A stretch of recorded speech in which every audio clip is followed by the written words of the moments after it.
for watching.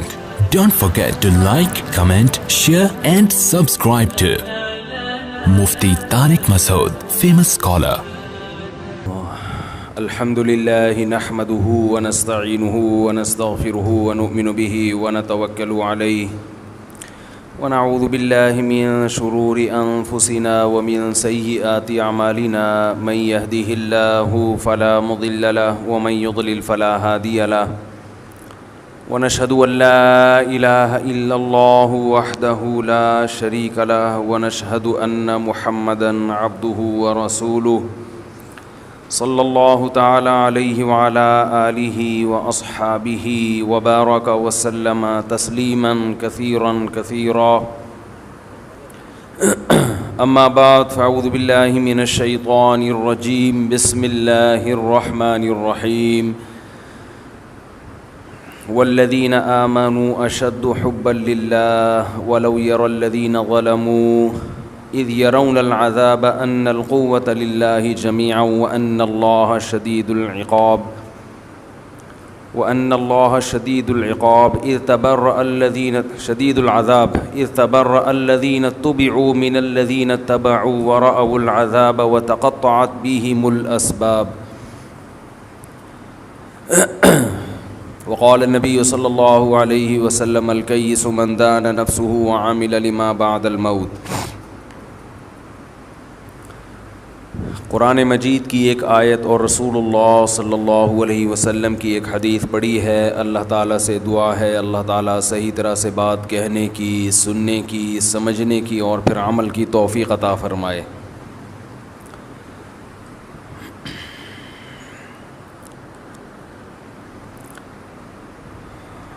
اللہ تعالیٰ نے انسان کو پیدا کیا اور فرشتوں کو حکم دیا انسان کو سجدہ کرے. ایک آدم پھر ان کی پسلی سے اللہ نے حضرت حوا کو پیدا کیا اور پھر دونوں کے ملاپ سے وبث منہما رجالا کثیرا ونساء، بہت سارے مردوں کو اور بہت ساری عورتوں کو دنیا میں پھیلا دیا. آواز صحیح آ رہی ہے آپ لوگوں کو؟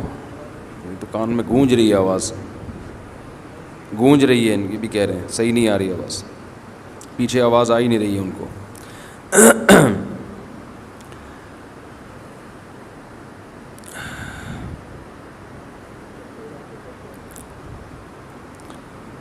تو اتنی شدید گرمی ہے، اتنا پسینہ لوگوں کے آ رہا ہے. اتنی ایسی کیوں نہیں لگاتے آپ لوگ؟ کیا مسئلہ ہے آپ لوگوں کے ساتھ بھی؟ نہیں، درجنوں لوگ آ چکے ہیں، ہم لگا دیتے ہیں. یہاں سے پھر میٹر شارٹ ہوتا ہے نا. تو ساری دنیا میں لگ گیا، سب کچھ ہو گیا ہے. یہاں پتہ نہیں کیا مسئلہ ہے، واللہ عالم. امام مہدی کا انتظار ہے یہ کیا ہے؟ اللہ نے پیدا کیا آدم اور حوا کو. وبث منہما رجالا کثیرا ونساء، اللہ فرماتے ہیں ہم نے ان دونوں سے بہت سارے مردوں اور انسانوں کو زمین سے بھر دیا.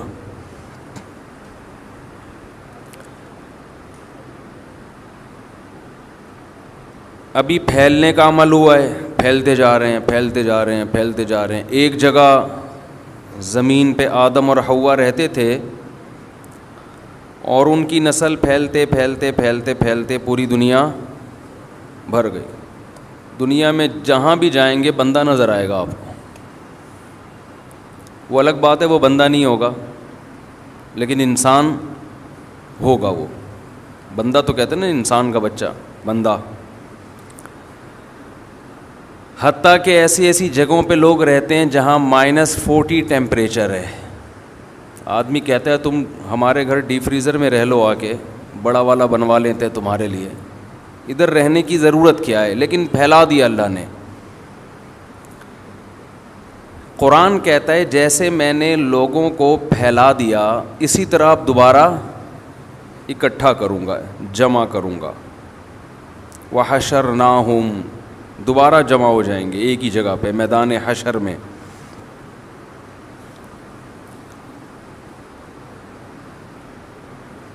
یہ انسان کی بہت بڑی غفلت ہے کہ جب اللہ نے اسے پیدا کر کے پھیلایا ہے تو وہ چیزوں میں الجھ کے رہ گیا ہے، وہ چیزوں میں الجھ گیا ہے.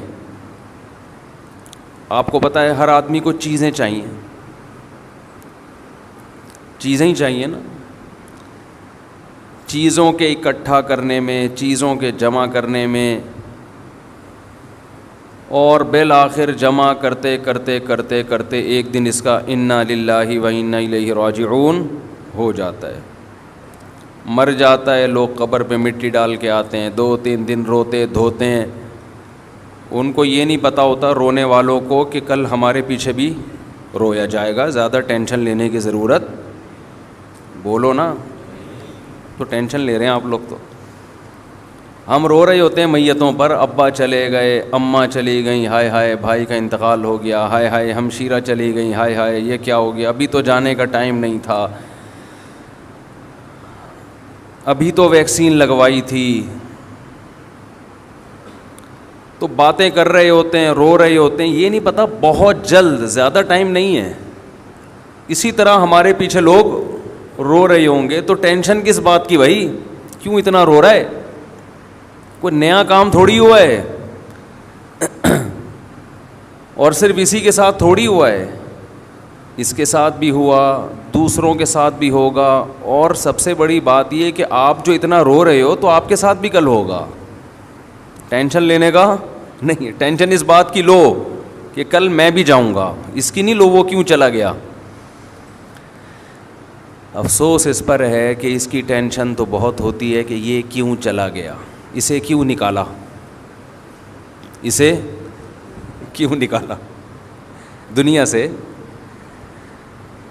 اصل ٹینشن تو جب ہوگی جب آپ کہو گے مجھے کیوں نکالا. جب آپ دنیا سے جاؤ گے تو اصل ٹینشن اس وقت ہوگی جب آپ کہو گے مجھے، بولو نا کیا ہو گیا یار، مجھے کیوں نکالا، مجھے کیوں نکالا. دیکھو وزارت کے عہدے سے اگر کسی کو نکالا جائے اسے بھی ٹینشن ہوتی ہے مجھے کیوں نکالا، حالانکہ وہ بھی دنیا میں ہے، کھانا پینا، دنیا کی نعمتوں سے لطف اندوز ہونا یہ لگا ہوا ہے، وہ ٹینشن بھی کم نہیں ہے. اصل ٹینشن اس وقت ہوگی جب موت کا فرشتہ آئے گا اور آپ سے کہے گا کہ آپ پتلی گلی سے بولو نکلو، چلو بہت ہو گیا، بہت ہو گیا. قرآن اس حالت کا نقشہ کھینچتا ہے کیونکہ ہم ابھی صحت مند ہیں، کھا رہے ہیں، پی رہے ہیں، سو رہے ہیں، چل رہے ہیں، لائف کو انجوائے کر رہے ہیں. ہماری جو ٹینشنیں ہیں وہ چھوٹی چھوٹی ہیں جن کو ہم نے بہت بڑا سمجھ لیا ہے. زیادہ تر لوگوں کی ٹینشنیں بتاؤں کیا ہیں آپ کو یقین نہیں آئے گا.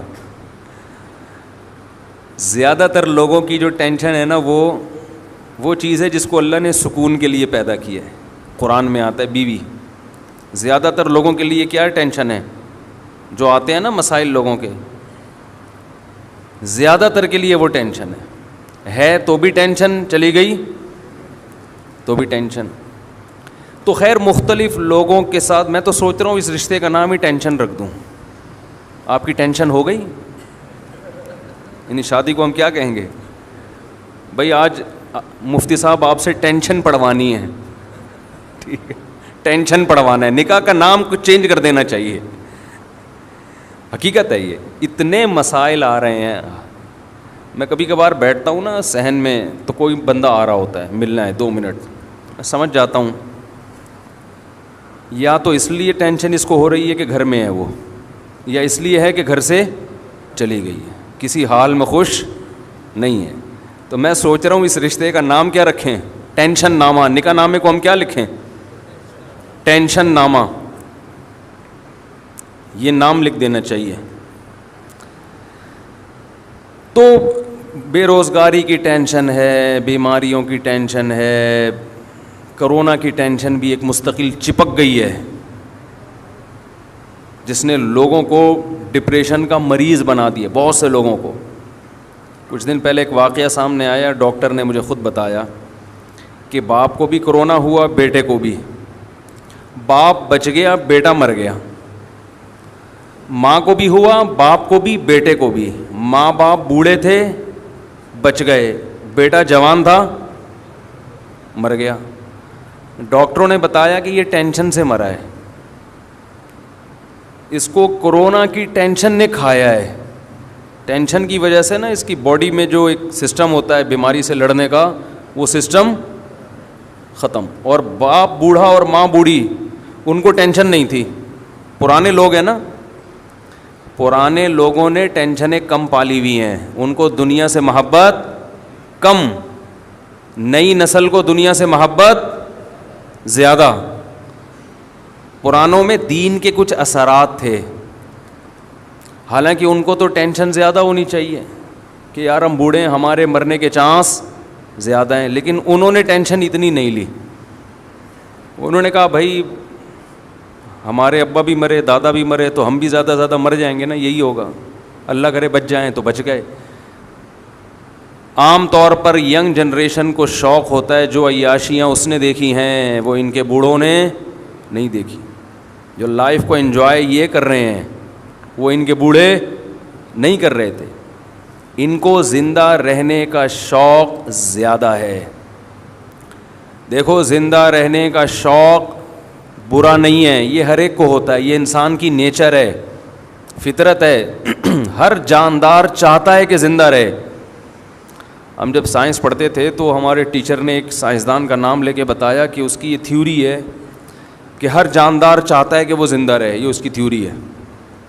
میں نے کہا یہ تو مجھ سے پوچھ لیتے, یہ بات آپ کیا خیال ہے بھائی, مجھ سے پوچھ لیتے.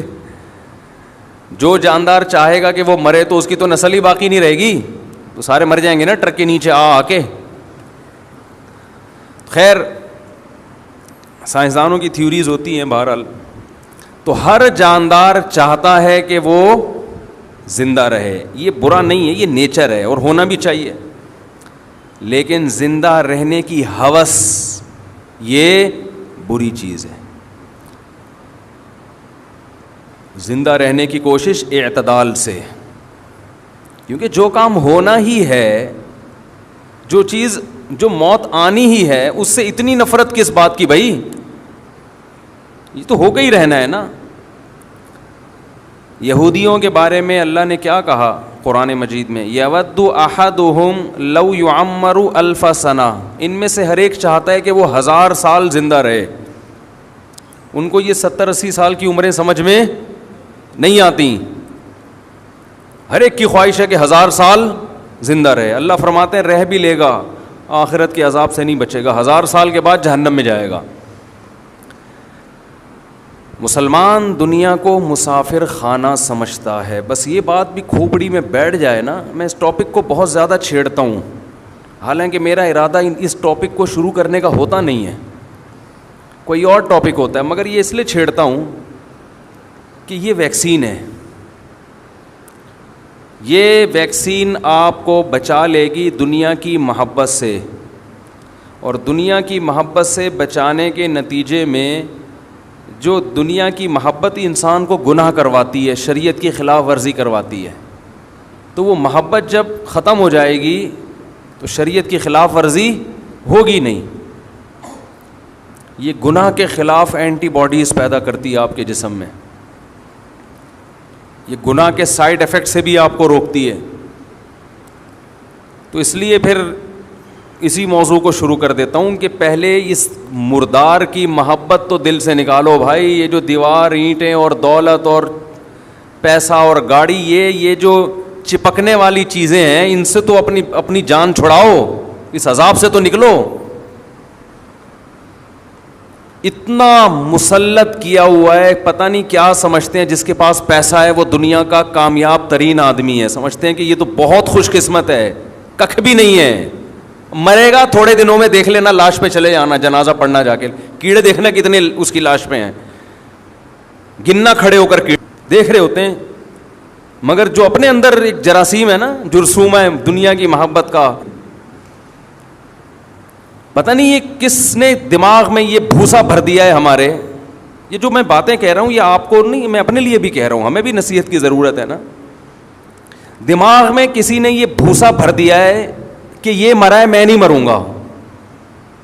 آپ کہہ سکتے ہو نہیں بھائی ایسا کوئی بھوسا نہیں ہے, ہمیں پتہ ہے کہ ہم بھی مریں گے. نہیں پتا بھائی, یہی تو بڑا فالٹ ہے.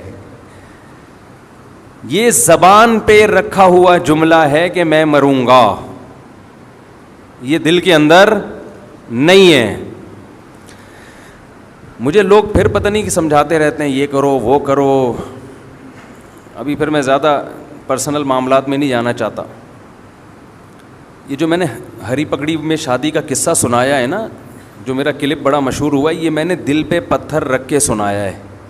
انسان اپنے ذاتی معاملات, خاص طور پر جس کا دوسری فیملی سے بھی, خاندان سے بھی تعلق ہو, وہ شیئر نہیں کرتا.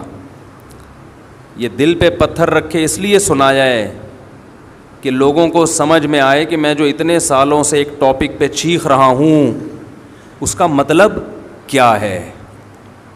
وہ ایک واقعہ اگر آپ بصیرت کی آنکھیں کھول کے وہ واقعہ اور بصیرت کے کان کھول کے وہ واقعہ سنیں گے تو آپ کو وہ فلسفہ سمجھ میں آئے گا. خیر, تو لاشوں کو دیکھ رہے ہیں.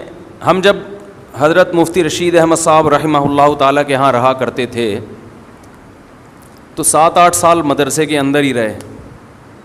بس مدرسے سے گھر, گھر سے مدرسہ, دنیا زیادہ پھرنے کا ہمیں موقع نہیں ملا.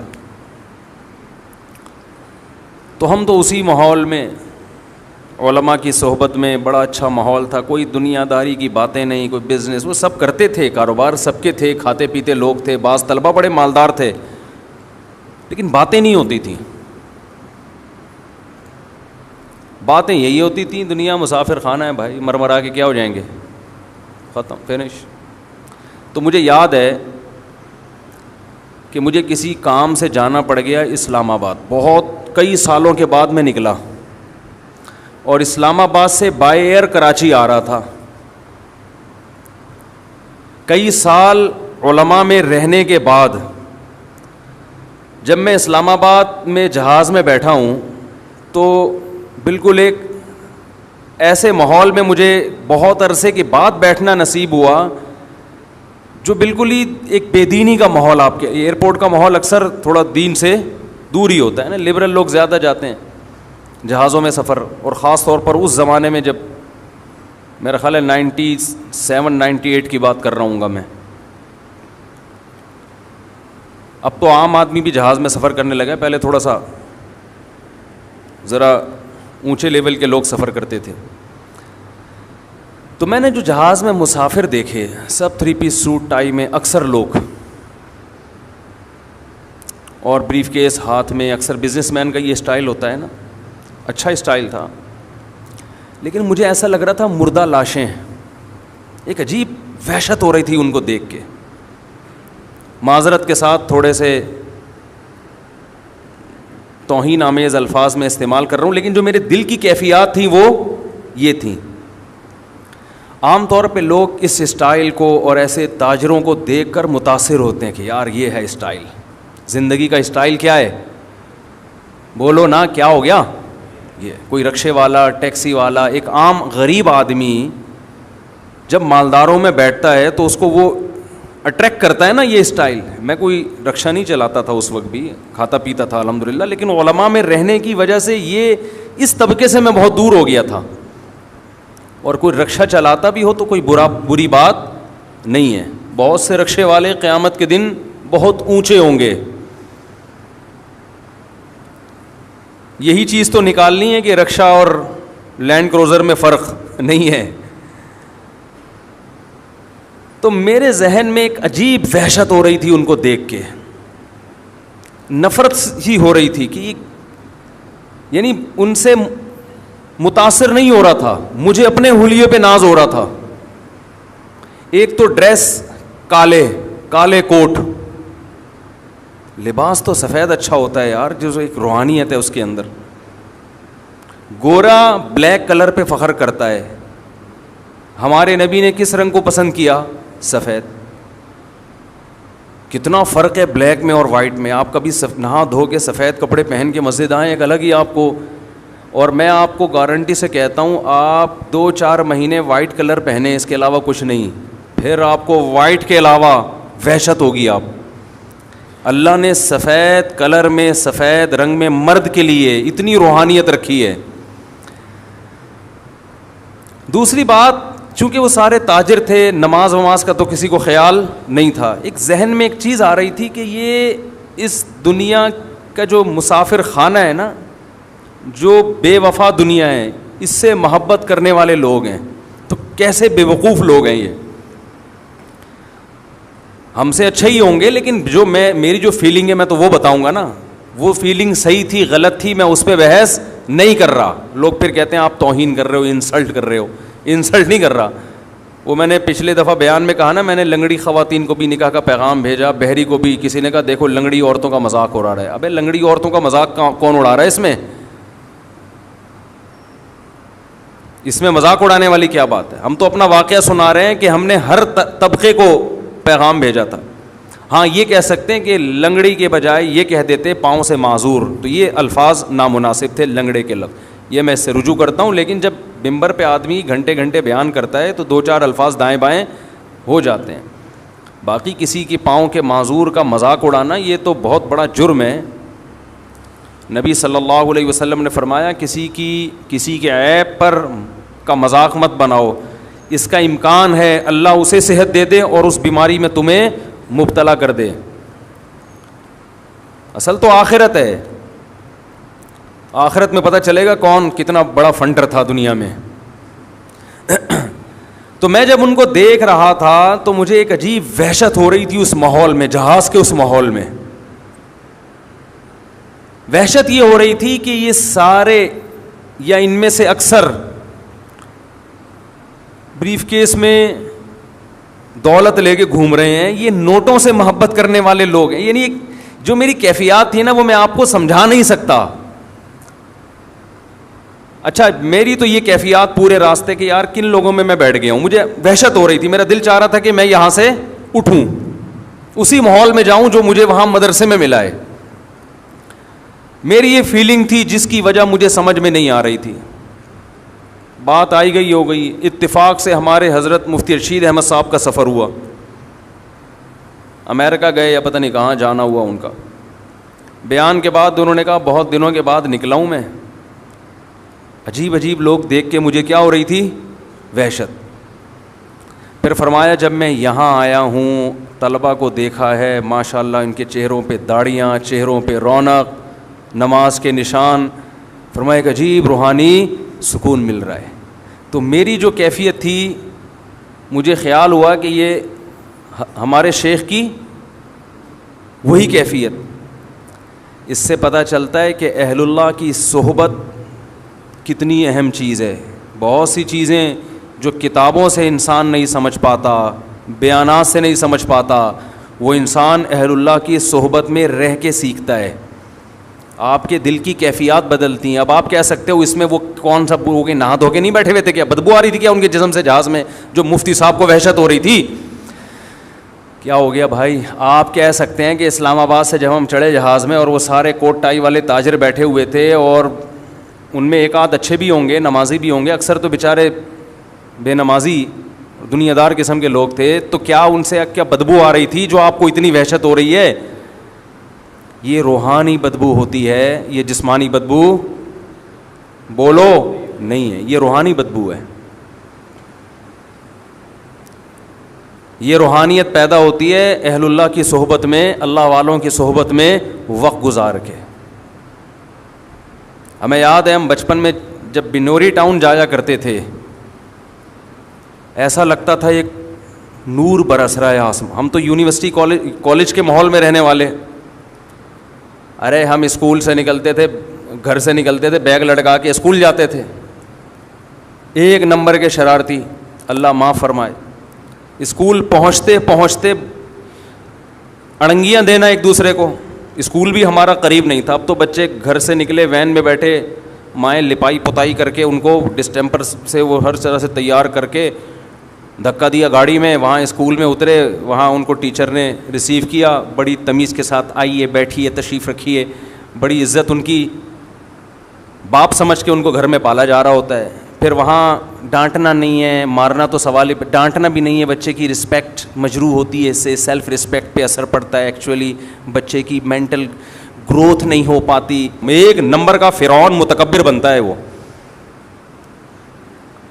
کبھی کبھار چلتے پھرتے ویسے ہی ہلکا پھلکا بچے کو ایک آدھ چماٹ, زیادہ نہیں, زور سے نہیں, کبھی کبھار, زیادہ کرو گے تو بد اخلاقی ہے یہ.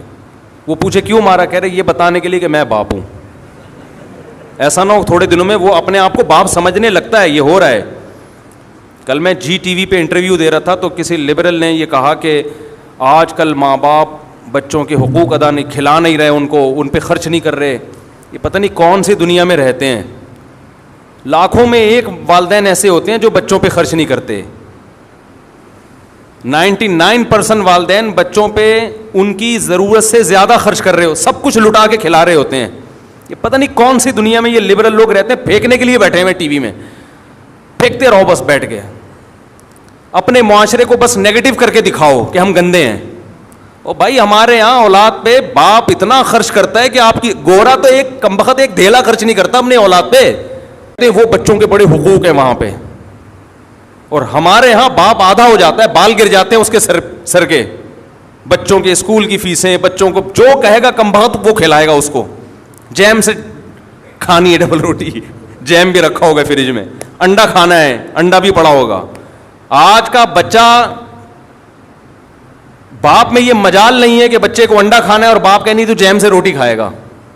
وہ پرانا زمانہ تھا, ونس اپون اے ٹائم, کہ جو پکائے کھا, تیری مرضی کا نہیں. ہمارا اللہ کا شکر ہے مالی حالات بہت اچھے تھے, لیکن ہماری ماں نے ہمیں اپنی مرضی کا کھلایا ہے, ہماری مرضی کا نہیں. مجھے اپنی والدہ کا وہ چمٹا یاد آتا ہے, گرم چمٹا, جب روٹی پکاتی تھی نا تو وہ, اب آلو کی بھجیا پکی ہوئی ہے بالفرض, مولی کی بھجیا پکی ہوئی ہے, ہمیں تو اچھی نہیں لگتی تھی مولی کی بھجیا, بنی ہوئی ہے تو ہم بیٹھے ہوئے, نہیں کھایا جا رہا, ہم سے دل ہی نہیں چاہ رہا کھانے کا.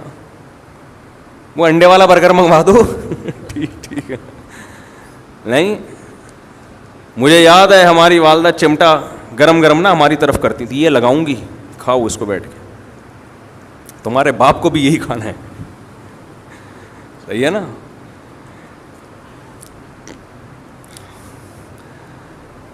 تو خیر کیا بات چل رہی تھی, کدھر چلا گیا. تو بات کیا کر رہا تھا میں, وہ سارا دماغ ہی کہیں اور چلا گیا یار.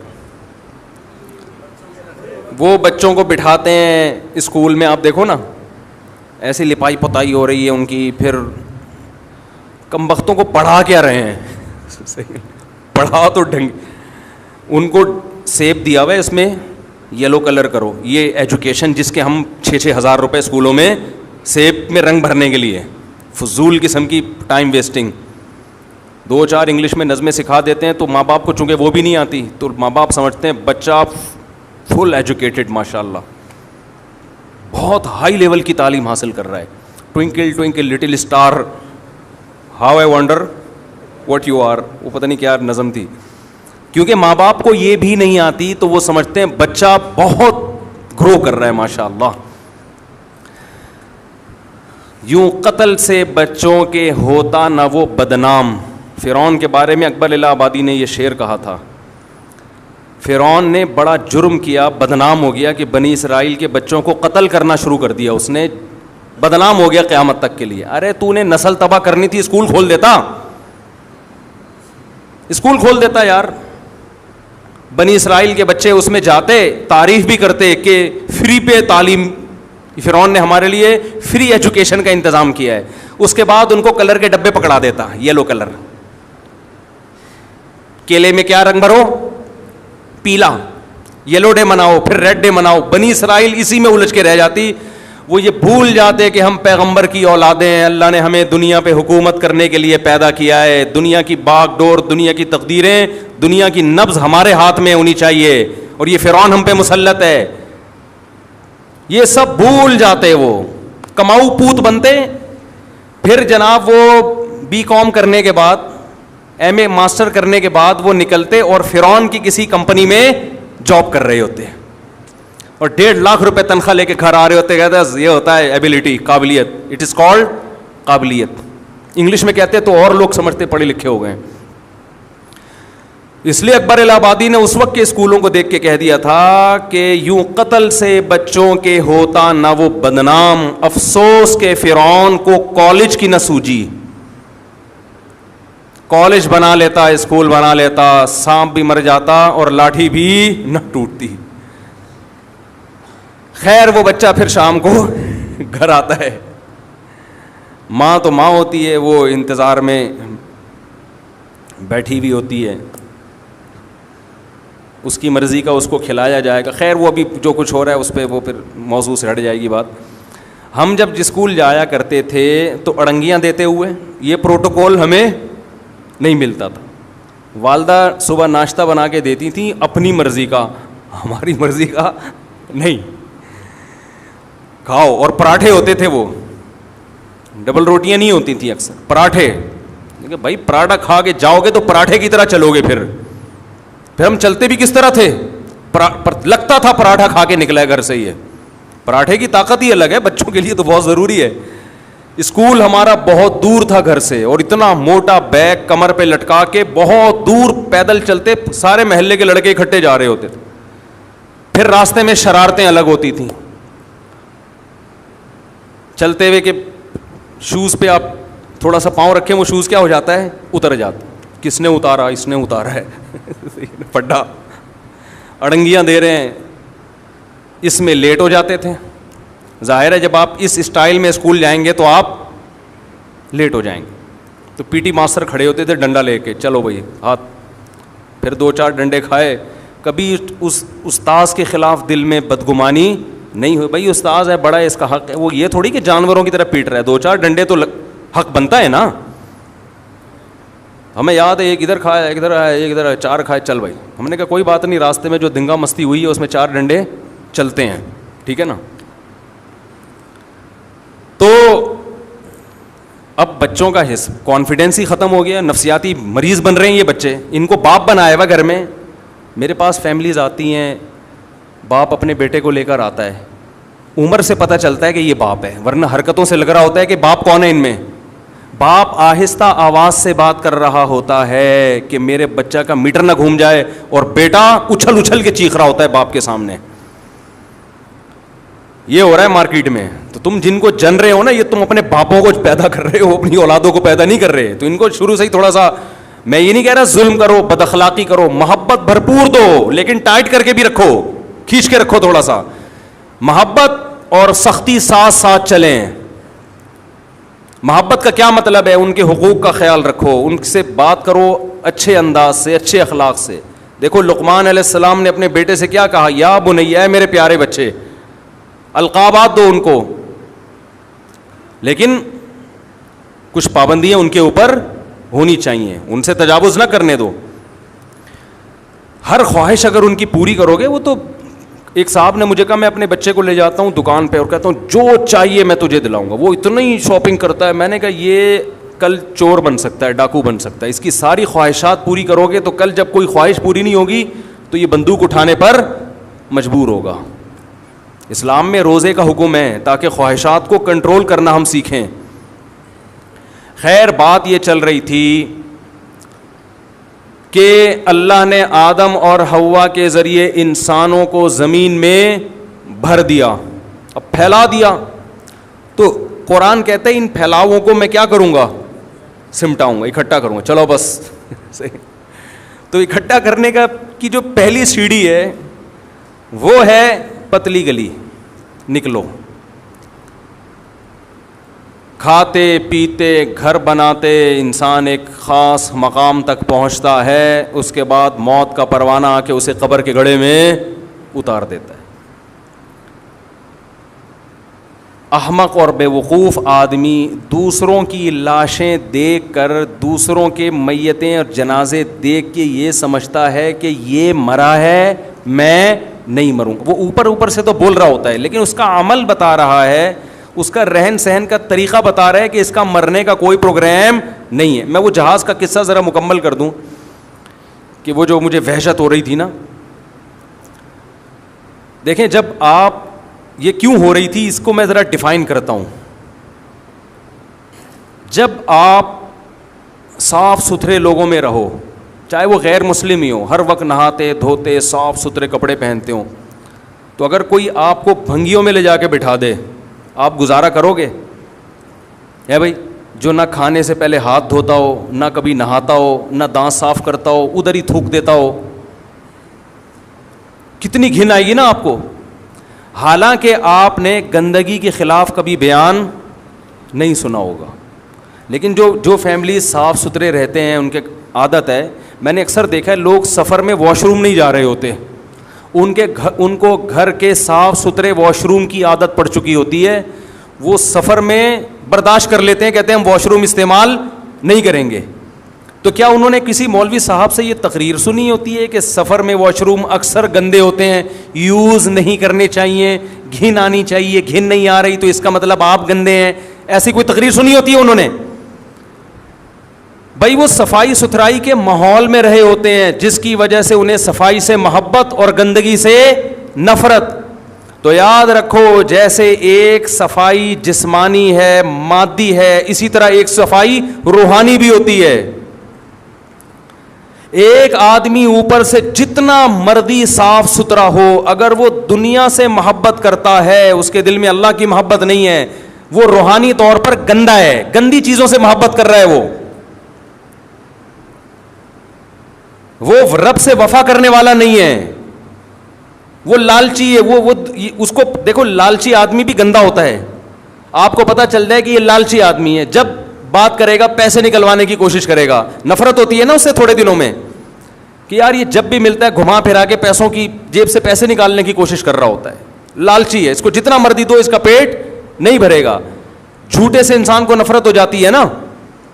بعض لوگ دیکھے ہوں گے ہر وقت جھوٹ بولتے ہیں, ہر آدمی خود کو غصہ آتا ہے کہ زندگی میں کبھی تو سچ بول لیا کر, تھوڑا بہت جھوٹ تو ہر ایک بول لیتا ہے, لیکن ہر وقت جھوٹ بولتا ہے, چاہے وہ کتنا خوبصورت ہو. لیکن اگر آپ سچے ہیں تو بار بار جھوٹ بولنے والے سے آپ کے دل میں نفرت.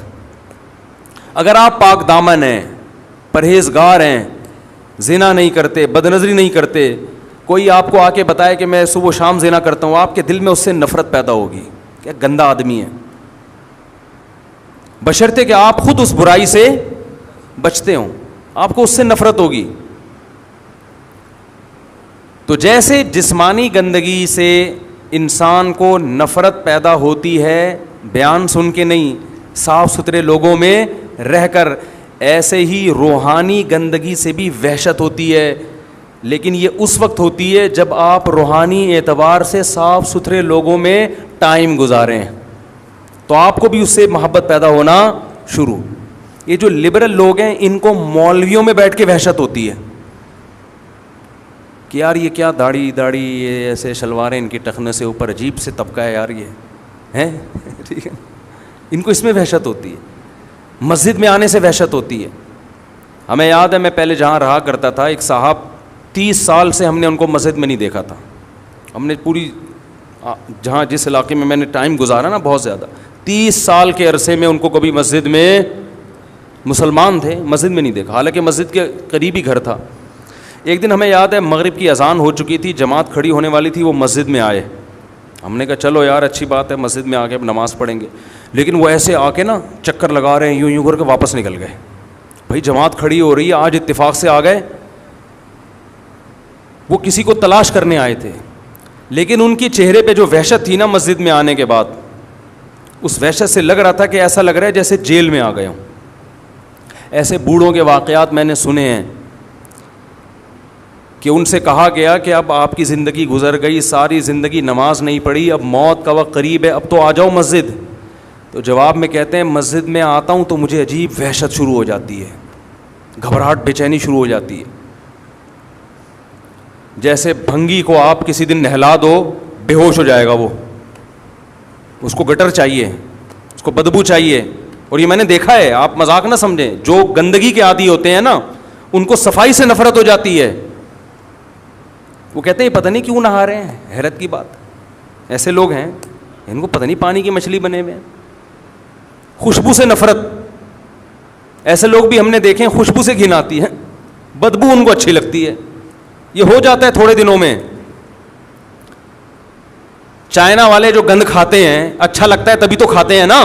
جو کتے بلی کھا رہے ہیں تو وہ گند اچھا لگ رہا ہے تبھی تو کھا رہے ہیں. ہمارے سامنے کوئی کتا رکھ کے دکھائے, اس کو کتا بنا دیں گے ہم تھوڑی دیر میں. حقیقت ہے یہ. تو مجھے یاد ہے ہم جب بچپن میں بنوری ٹاؤن جایا کرتے تھے, کیونکہ ہم کالج کے ماحول میں پڑھتے تھے, اسکول کا ماحول تھا, وہاں یہ روحانیت والا ماحول نہیں تھا. وہاں تو اڑنگیاں دینے والا ماحول تھا, لیکن وہ بھی اس سے پھر بھی اچھا تھا جو آج کل ماحول ہے.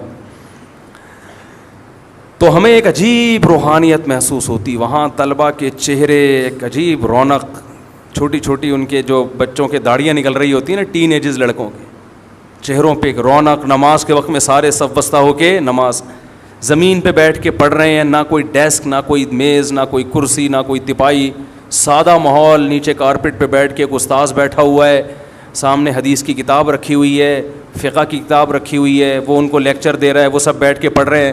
تو ہم آپس میں تبصرہ کرتے تھے یار کہ ان کا کتنا سادہ ماحول ہے, اور ہم جو اسکولوں میں پڑھتے ہیں اس ماحول میں اور اس ماحول میں کتنا فرق ہے. ایک عجیب روحانیت. اور یہ بات میں نے محسوس نہیں کی, بہت سے لوگوں نے مجھے بتائی. اور آپ جائیں گے مدارس, آپ کو یہ روحانیت لگے گی, بشرطے کہ اپنے اندر کی روحانیت بالکل ختم نہ ہو گئی ہو. ختم ہو گئی پھر آپ کو وحشت ہوگی کہ کہاں آ گیا میں. تو انسان جب ان لوگوں میں اٹھتا بیٹھتا ہے جو دنیا سے محبت نہیں کرتے, اللہ سے محبت کرتے ہیں, تو اسے پھر دنیا سے محبت کرنے والوں میں بیٹھ کر سکون محسوس نہیں ہوتا.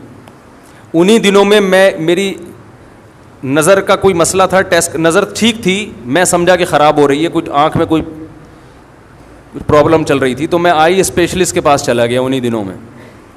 ایسے کبھی کبھار باہر نکلنا ہوتا تھا, تو 5-6 بڑے بڑے ڈاکٹر بیٹھے ہوئے تھے, لمبے تڑنگے چوڑے, ماشاء اللہ بڑی پرسنالٹی تھی ان کی. آنکھیں انہوں نے میری ٹیسٹ کی, انہوں نے کہا بھائی 6/6 کوئی پرابلم نہیں ہے. میں نے کہا پھر یہ کیا ہو رہا ہے؟ انہوں نے پھر کوئی وائٹامن کی گولیاں لکھ کے دے دیں. اچھا وہ اتنے میں لکھ رہے تھے تو آپس میں باتیں کیا کر رہے تھے, کہہ رہے یار وہاں سے ایک جاب کی آفر آئی ہے 80,000 اس زمانے میں, یہ 94-95 کی بات کر رہا ہوں گا, 80,000 اس زمانے میں بڑی چیز تھی یار, 80,000 کی آفر ہے. وہ کہہ رہا ہے بھائی اتنے کی ہے, بھائی وہاں چلا جا. تو چونکہ ہم یہ باتیں سننے کے عادی نہیں تھے, تو یہ بھی مجھے بڑا عجیب لگ رہا تھا کہ بھائی تو کر لے جاب, یہ باتیں کر کر کے مزے کیوں لے رہے ہو؟ صحیح ہے نا. محبوب کا تذکرے میں الگ لذت ہے, محبوب کے تذکرے میں مزہ ہے. تو میں سوچ رہا تھا کہ ان کو چونکہ محبت ہے نا نوٹوں سے, تو نوٹوں کی باتوں میں ان کو کیا آ رہا ہے؟ مزہ آ رہا ہے. اور ہمیں وحشت ہو رہی ہے کہ نوٹ رکھو ٹھیک ہے, باتیں کیوں کر رہے ہو؟ ہم کہہ رہے تھے باتیں آخرت کی کرو یار, مر جائیں گے ختم ہو جائے. ہم تو یہ باتیں سننے کے عادی ہو گئے تھے, مریں گے سب فنش. تلک الدار الاخرہ, ہمیں تو وہ قارون کا واقعہ یاد آ رہا تھا. قارون نوٹوں کی بارات لے کے نکلا, تو قرآن کہتا ہے قال الذین یریدون الحیات الدنیا, جو دنیا پرست لوگ ہیں قارون کو دیکھ کے کہنے لگے یا لیت لنا مثل ما اوتی قارون, ہائے کاش یہ پروٹوکول ہمیں بھی ملتا. دولت دیکھو یار, اور ہماری حالت دیکھو, گدھے پہ بیٹھ کے ہم گھوم رہے ہیں. گدھا کا جب بھی تذکرہ آتا ہے مجھے ریوو یاد آتی ہے. کچھ دن پہلے میں کہیں ریوو میں بیٹھا ہوا تھا, تو ایک صاحب ملنے کے لیے آئے, میں نے تھوڑا سا مصافحہ کیا, میں نے کہا دیر ہو رہی ہے کہیں جا رہا ہوں. تو تبصرہ ہونے لگا کہ اب ریوو میں بیٹھے ہوئے ہیں نا, تو اب ٹائم ملاقات کا نہیں ہے.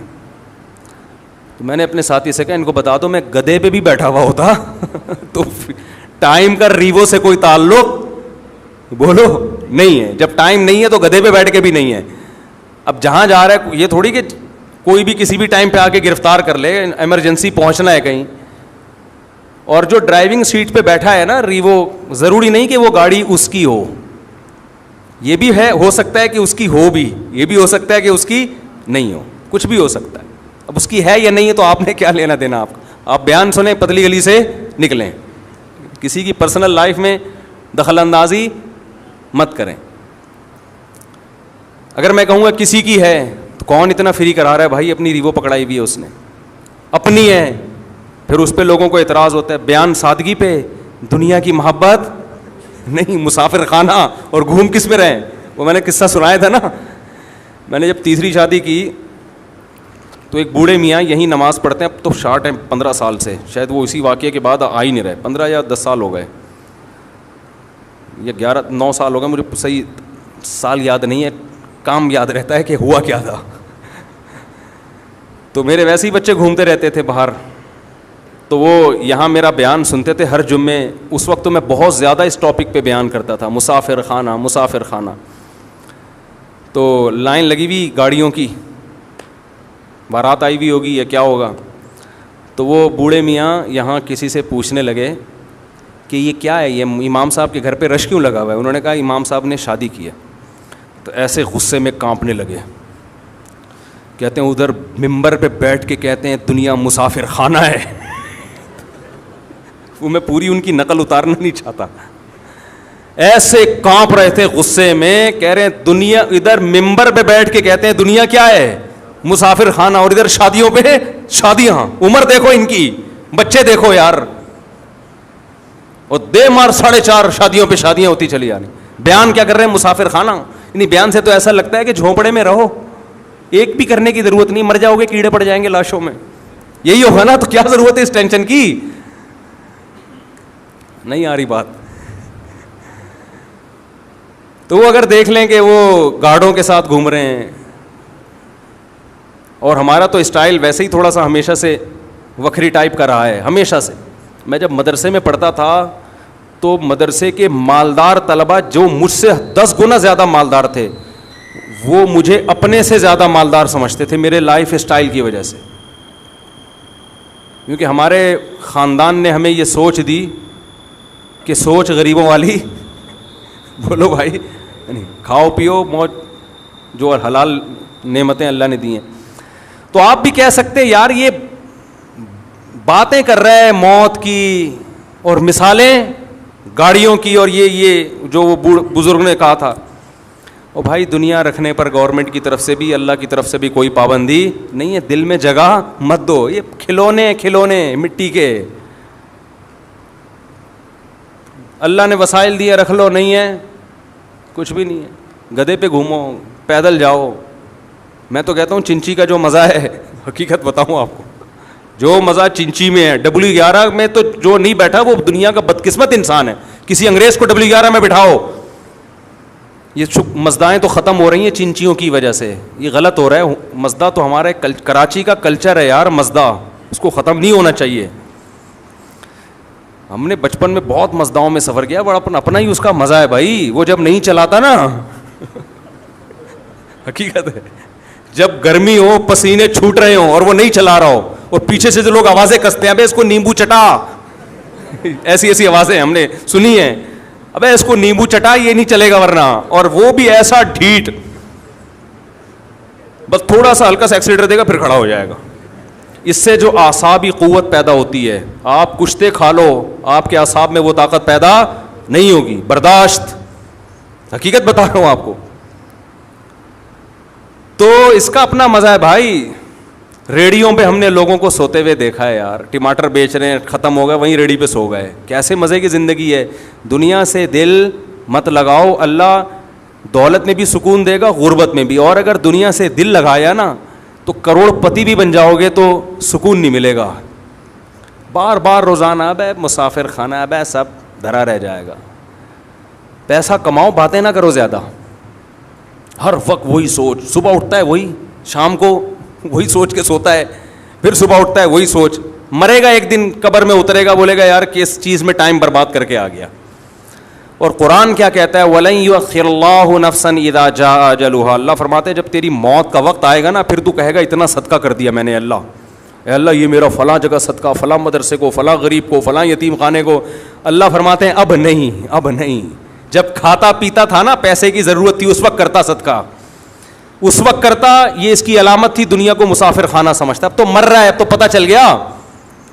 نبی صلی اللہ علیہ وسلم نے فرمایا انسان صدقے کو ڈیلے کرتا ہے کہ ابھی کل کل کل کل، پھر جب مرنے لگتا ہے کہتا ہے اتنا فلاں کو دے دینا، اتنا فلاں کو. فرمایا قد کان لفلان، اب تو یہ تیرے وارثوں کا حصہ ہے، اب تو نکل یہاں سے.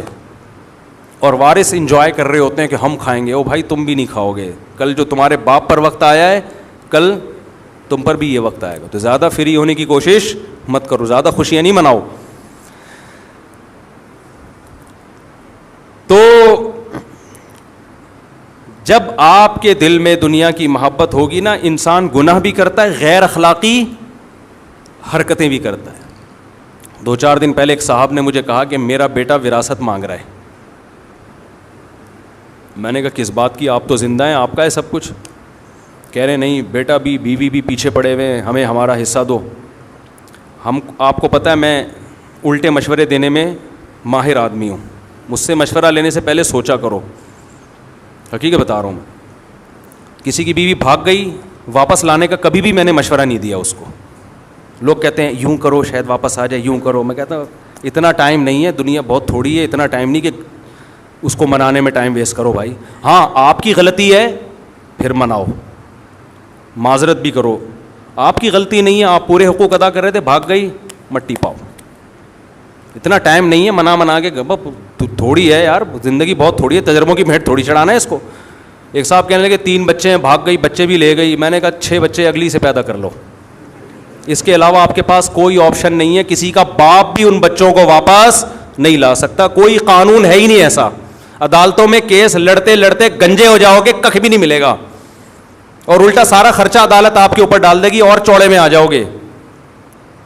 کہہ رہے بچوں کو کیسے بھولوں. میں نے کہا جو چیز اختیار میں نہیں ہے، دیکھو ابا مر جاتے ہیں کتنا روتا ہے. میں جب بھی والدین کا میرے تذکرہ آتا ہے مجھے رونا آتا ہے، لیکن کیا میں زندہ کر سکتا ہوں ان کو؟ بھائی ایک حقیقت ہے. اب کیا ہے، صبر کے علاوہ آپ کے پاس کوئی آپشن نہیں ہے. بچہ مر جاتا ہے تو تھوڑے دن رو کے صبر کرنا ہے نا. تو جو چیز اختیار میں نہیں ہے اس پہ رونا فضول حرکت ہے، ٹائم ویسٹنگ ہے. سب کچھ آپ کی مرضی کا دنیا میں نہیں ہوگا. بیوی بھاگے، بہت سے لوگوں کی بیویاں بھاگیں گی بھی، بچے بھی لے کے شارٹ ہو جائیں گی. صبر، اس کے علاوہ آپ کے پاس کوئی آپشن، یا تو آپ محلے کے دادا ہو، محلے کے دادا ہو تو ایک الگ بات ہے، یا دادا بن جاؤ، اگلے الیکشن میں آپ کھڑے ہو جاؤ، وزیر اعظم بنو، بولے لے آ بچے، پھر آئیں گے ٹھیک ہے نا. پولیس میں چلے جاؤ آپ. جب آپ کے پاس اختیار ہی نہیں ہے، آپ کے پاس پولیس ہے تو ان کے پاس بھی ہے. تو آتے ہیں لوگ روتے ہوئے بیچارے، میں ان پہ ترس کھاتا ہوں، اللہ ان کے صبر دے. لیکن ان سے کہتا ہوں بھائی چھوڑو، اب ٹائم ویسٹ نہ کرو یار.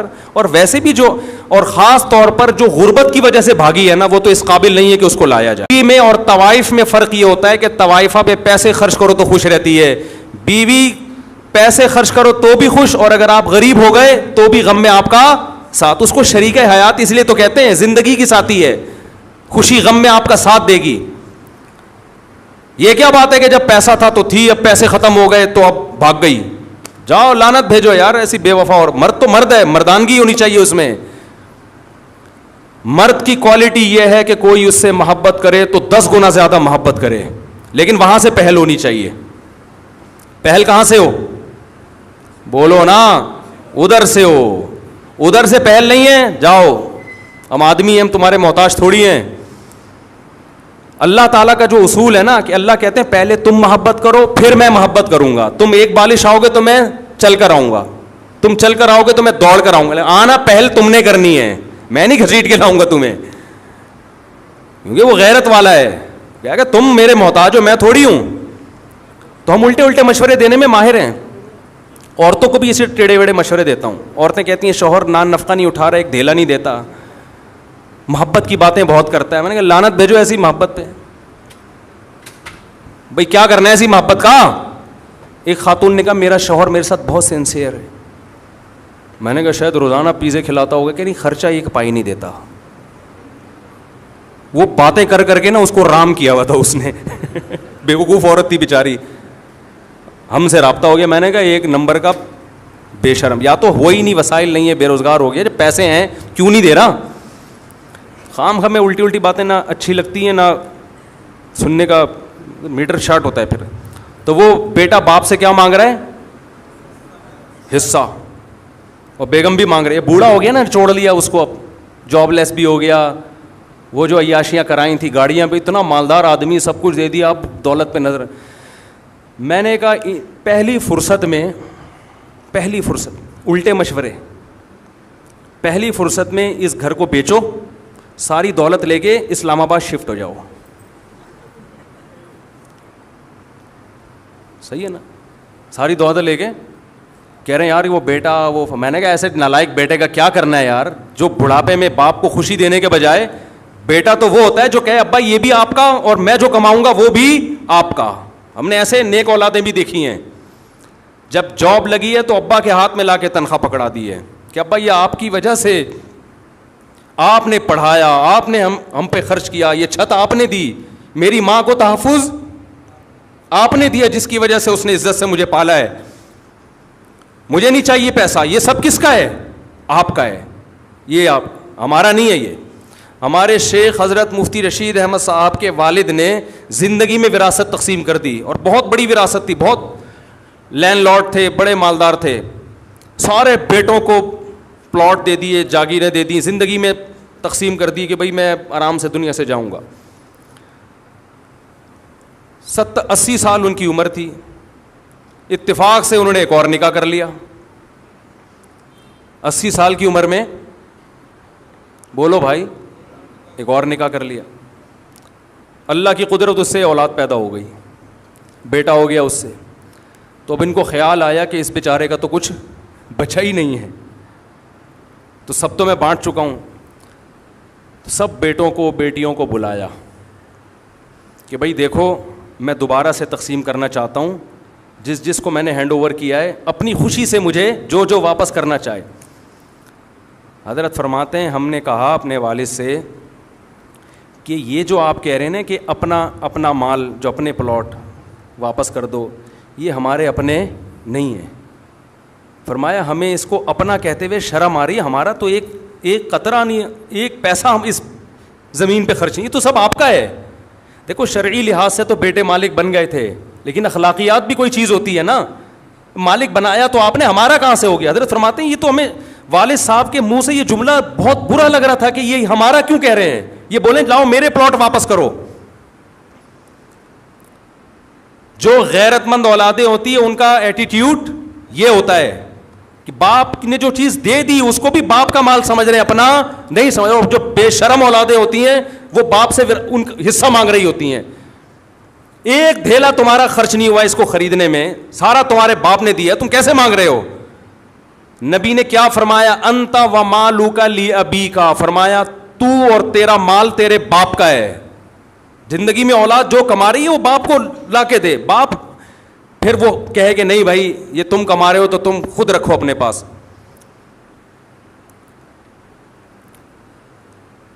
تو وہ ابا کہنے لگے کہ جو بیٹا ہے نا وہ یوں کر رہا ہے, تنگ کر کے رکھا ہوا ہے اور ایسے کر رہا ہے. میں نے کہا آپ نے کیوں فری کرایا ہوا اتنا.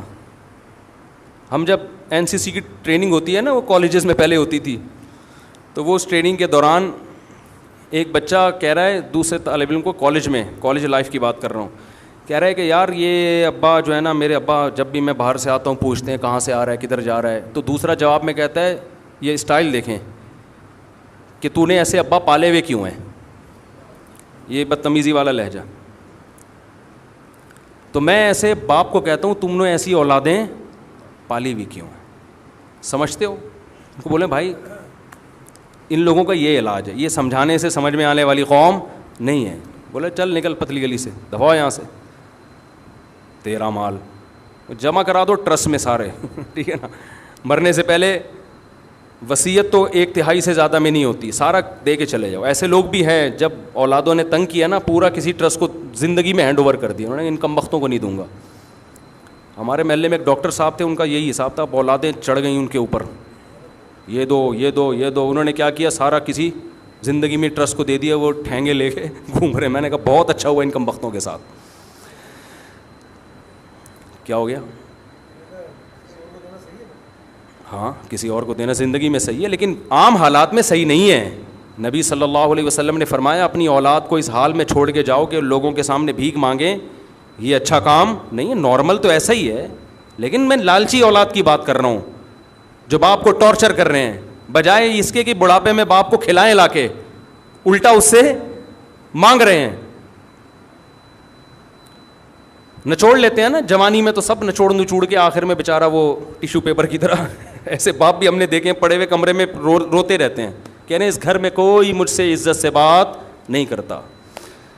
سب عورتیں شرارتی نہیں ہوتی ہیں, لیکن جو شرارتی ہوتی ہیں نا وہ جوانی میں نچوڑنے کے بعد بڑھاپے میں اپنے میاں کو طبیعت سے دھوتی ہیں, پھر وہ بیٹوں کو ساتھ ملا کے طبیعت سے دھوتی ہیں. پھر عورتیں کہتی ہیں ہمارے خلاف بیان کر رہے ہیں. میں نہیں کہہ رہا کہ ساری ہوتی ہیں, جو ہوتی ہیں ان کی بات کر رہا ہوں, اکثر ایسی نہیں ہوتی, لیکن اس طرح کی بھی ہوتی ہیں جو بہت غلط ہے. تو دنیا کو جب تک آپ مسافر خانہ نہیں سمجھو گے, یہ غیرت آپ کے اندر پیدا نہیں ہوگی. نبی صلی اللہ علیہ وسلم نے ہمیں تسلی دی ہے کہ جو نوالا تمہارے مقدر میں لکھا ہے, الا وان نفسا لن تموت حتی تستکمل رزقا, کیسی عجیب حدیث ہے.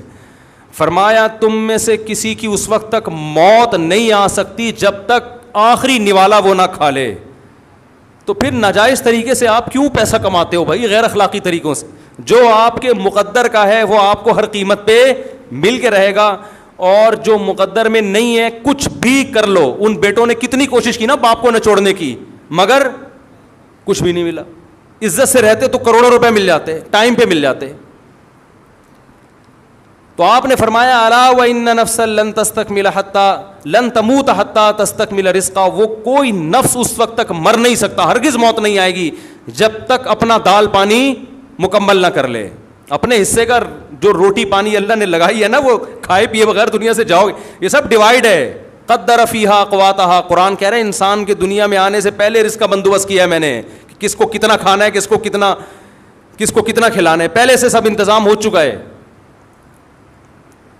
تو چھیننے کی کوشش مت کرو. تو اللہ ہمیں موت کی تیاری کی توفیق عطا فرمائے. بار بار یہ سوچنے کی, جب انسان موت کے لیے تیار ہوتا ہے تو اگر اس سے گناہ ہو بھی جائے تو توبہ کی توفیق ملتی ہے اس کو. لیکن اگر موت کے لیے تیار نہیں ہوتا تو اگر بالفرض ظاہری گناہ نہ بھی ہو, اندر سے دنیا کی محبت کے جو پوٹلے ہیں اور جو گناہ ہیں باطنی گناہ, وہ بہت زیادہ جمع ہو جاتے ہیں اس کے اندر, وہ روحانی اعتبار سے صاف نہیں رہتا. تو اللہ تعالیٰ ہمیں موت کی تیاری کی توفیق عطا فرمائے. آپ کہیں گے ہر جمعے کو یہ موت لے کے بیٹھ جاتے ہیں, ڈپریشن بجائے کم کرنے کے اور زیادہ بڑھا. اچھے بھلے آئے تھے, ابھی کورونا سے تھوڑی جان چھوٹی تھی ادھر بھی, تو ہم آپ کی موت سے نفرت کم کر کے ڈپریشن ختم کر رہے ہیں. دیکھو کرونا سے ایک طریقہ یہ ہے کہ جھوٹ بول کے لوگوں کو ڈرانا ختم کرو, بولو کرونا کچھ بھی نہیں ہے. اس سے لوگوں میں پینک ختم ہو جائے گا, لوگ کہیں گے ہنسی خوشی زندگی گزارنا شروع کر دیں گے, لیکن مریں گے پھر بھی دبا کے مریں گے. تو یہ غلط طریقہ ہے, ٹھیک ہے نا. صحیح طریقہ یہ ہے کہ کرونا ہے, اس سے لوگ مر بھی رہے ہیں اور مریں گے بھی, تو کیا ہو جائے گا, مر جائیں گے نا. یہ بھی پینک ختم کرنے کا ایک بولو نا طریقہ. وہ جو میں نے واقعہ سنایا تھا نا, بوڑھے والدین تھے, ان کو کورونا ہوا, وہ بچ گئے, بیٹا مر گیا. تو جتنا خطرہ بیٹے کو مرنے کا تھا اس سے زیادہ خطرہ والدین کو تھا موت کا, لیکن پھر بھی وہ بچ گئے. کیوں بچے؟ ڈاکٹر کہتے ہیں کہ ان کے دل میں خوف نہیں تھا, ان کے دل میں یہ تھا زیادہ مر جائیں گے تو کوئی بات نہیں, ہمارے ابا بھی مرے تھے, نانا بھی مرے تھے, زیادہ زیادہ ہم بھی مر جائیں گے. بیٹا کہہ رہا تھا میں کیوں مروں, میں کہ مرنے کے لیے آیا ہوں دنیا میں, یہ کیا ہو رہا ہے, میں نہیں مرنا چاہتا بھائی. مجھے ایک ڈاکٹر صاحب کو میں نے دیکھا, اتنی بڑی داڑھی, ایسے نیک پرہیزگار, صوم و صلات کے پابند. میں نے کہا تبلیغ میں وقت لگایا ہے آپ نے, کسی بزرگ سے اصلاحی تعلق, کہہ رہے ہیں نہیں. میں نے ہسپتالوں میں اتنے لوگ اپنے سامنے ہٹے کٹے مرتے ہوئے دیکھے ہیں کہ مجھے عبرت حاصل ہو گئی ہے. اچھے بھلے کہہ رہے ہٹے کٹے لوگوں نے میری بازوؤں میں دم توڑا ہے. میں نے کہا بھائی کسی بھی وقت کسی کا بھی انا للہ ہو سکتا ہے. ڈاکٹر تو بیچارہ ڈائیگرام بنا کے بتاتا رہتا ہے, یہ ہارٹ ہے, یہ اس میں اتنی چربی جمے گی تو پھر یہ ہوگا, پھر کڈنی فیل ہوگا.